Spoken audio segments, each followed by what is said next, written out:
Olá pessoal, meu nome é Sodré Neto, editor do jornal www.jornaldaciencia.com. E eu vim aqui responder umas perguntas que estão me fazendo, porque eu chamei o Kant, Hegel, Hume, Kant, Darwin, tudo de palhaço que está tentando negar a Deus. Aí fica inventando modinha, sabe? Esse Darwin, os biólogos, todo mundo falava, tem as espécies originais das quais derivavam as diferenciações. Ele falou que as originais cruzaram entre si até chegar lá numa ameba ou numa sopa morna, como ele citou em 1876. Palhaçada, isso não tem fundamento científico nenhum, nem na época dele, muito menos hoje, quando a gente tem diversos estudos que derrubam isso aí. Né? Aí o outro vem falar que a moralidade vem justificando a moralidade como cultura e não um impositivo transcendente, como se o homem não tivesse uma natureza própria moral. É um palhaço. Lógico que a gente tem natureza moral. Né? Lógico que isso está intrínseco no homem. Aí vem esses outros, eu falei, é tudo palhaço tentando negar a Deus com conversa fiada. Aí o pessoal começou a falar aqui comigo, para de fanatismo e tal. E aí veio umas perguntas interessantes aqui, ó. Tem uma resposta que eu dei para o Dr. Sérgio Mattioli, que foi coordenador de biologia da USP. Aí eu respondi ele aqui. Se paralisar o vídeo, você lê tudo aí depois. Porque vai perguntando a diferença, o Bruno Kramer, a diferença de ideologia e filosofia. Pô, eu tenho que explicar uma coisa tão óbvia, né? Ideologia é um conjunto de ideias interligadas que transformam uma dialética, né? É um conjunto de ideias, de doutrinas, e aí formam uma ideologia. Filosofia é um método de pensar, de deduzir, de raciocinar. Ou seja, as pessoas usam às vezes filosofia, usam ciência para a construção de ideologias. A ideologia já é tipo uma doutrinação, né? Ideologia nazista, ideologia religiosa geral, específica de uma doutrina, ideologia marxista, ideologia darwinista, é uma ideologia, não é ciência. Né? Você não acha um caso, como eu citei para o doutor Sérgio Mattioli, o único caso de algum ser vivo com um conjunto de mutações positivas coordenadas à construção de um novo sistema, de um olho, de uma asa, de uma perna. Então você não tem um caso para se observar, então a teoria da evolução não pode ser nem hipótese. Porque antes, você elaborar uma hipótese, você tem que ter pelo menos uma observação. De preferência, você tem que ter 1000 observações para você elaborar uma hipótese, mas não. Eu estou exigindo uma observação. Ciência se baseia primeiro na observação. Não tem nem isso. Né?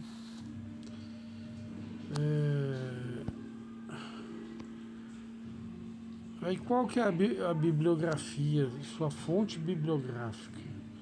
Está aqui, ó. Só na teoria da degeneração das espécies tem 376 citações científicas.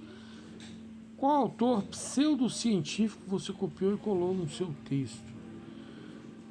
Você não sabe nem o que é ciência, o moleque. Aí fica chamando já o autor pseudocientífico.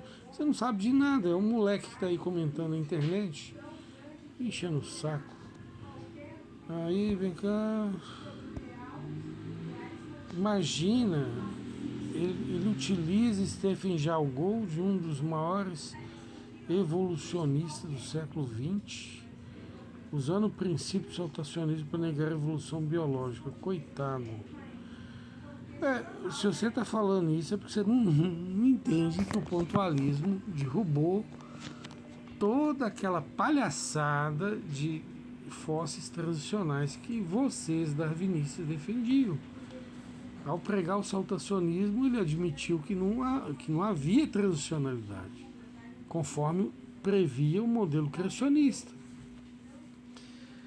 E aí ele inventou esse negócio que a evolução salta. Não salta, cara.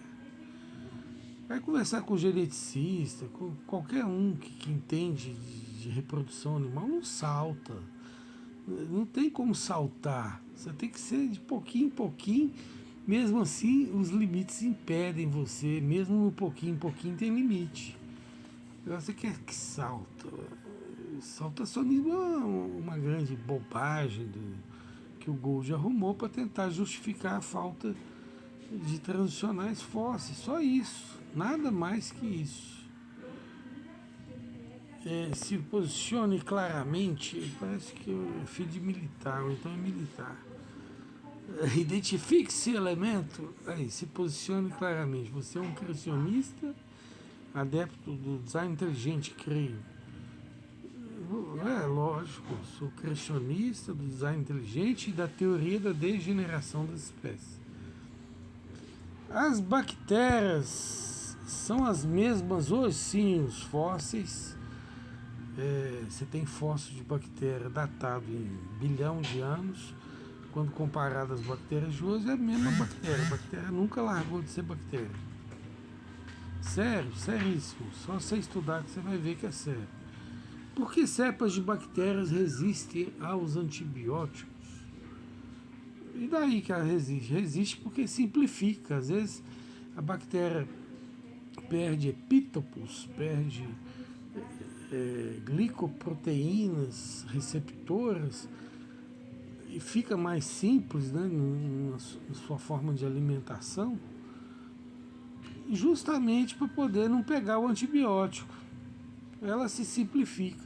Por isso que a superbactéria só vive em hospital, que é um local pobre de alimentos, né, porque tem muita química ali, muito material de limpeza. Então, quer dizer, a degeneração das bactérias não é que elas evoluíram. Elas se degeneraram, se tornaram patogênicas, perderam sua função precípua, comensal.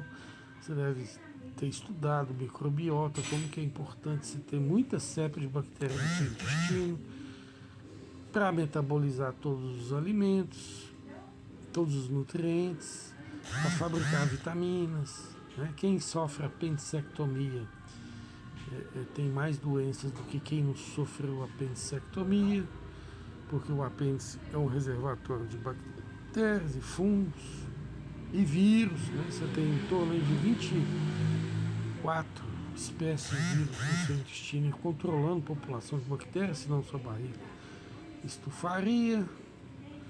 O que mais? Talvez porque sofreu mutações aleatórias que propiciaram novos genes, possibilitando resistir às condições inóspitas. Mentira, vai estudar, menino. É o contrário, elas se simplificam para poder sobreviver. Igual ocorre com plantas que estão perto de usinas nucleares, elas ficam mirradas, simplificadas, para poder sobreviver a ambiente inóspito. Assim também são as bactérias, que às vezes conseguem sobreviver até nos hospitais. Não é que elas são muito resistentes, elas são muito simplificadas, muito degeneradas, muito basiconas. E por isso nada mata elas e elas sobrevivem em lugares inóspitos. Só isso. Me explica por que compartilhamos mais de 99,6% do nosso DNA com o chimpanzé. A visão genética é uma visão superficial, meu filho. Visão genética já passou, a gente está na pós-genômica. O que é pós-genômica? É aquilo que enxerga, aquilo que controla a expressão gênica.